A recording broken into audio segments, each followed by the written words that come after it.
ভাই কয়টা চারটা চারটা চারটা বিক্রি হলো মাশাআল্লাহ চারটা করে মাত্র বিক্রি হয়ে গেল ভাই কত টাকা বিক্রি করলেন 915 9 লাখ 15,000 চারটা বলদ গরু না এই যে একটা দুইটা তিনটা চারটা চারটা এই চারটা না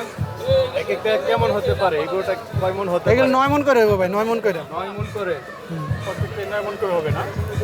ভাই দেখলাম বিক্রি করে আপনার মনটা খারাপ কি লস হয়েছে ভাই লস হয়েছে আমরা এটি কিনা গরু তো লস হয়েছে লস হয়েছে লস দিয়ে বিক্রি করলেন লস দিয়ে করলাম এর কারণটা কি ভাই আরো গরু আছে হাতে কিনা এই জন্য আচ্ছা আচ্ছা বাজার অবস্থা কি বেশি ভালো না বাজার অবস্থা ভালো না মানে সামনে কেমন যেতে পারে সামনে কি করে কুরবানির বাজার 1 ঘন্টা আগে একরকম 1 ঘন্টা পরে আরেক রকম এটা বলা যাবে না সামনে কিরকম হইতে পারে আজকের বাজারে হচ্ছে লস দিয়ে বিক্রি করতে আজকের বাজারের হিসাবে লস দিয়ে বিক্রি করলাম এই দেখতে পাচ্ছেন চারটা বলদ গরু 9,15,000 বিক্রি করেছেন ভাই কত টাকা দাম চেয়েছিলেন দাম চাইছিলাম 12 লাখ আচ্ছা আচ্ছা শেষ পর্যন্ত 9 লাখে হলো এটা হয়েছে ভাই এটা হয়েছে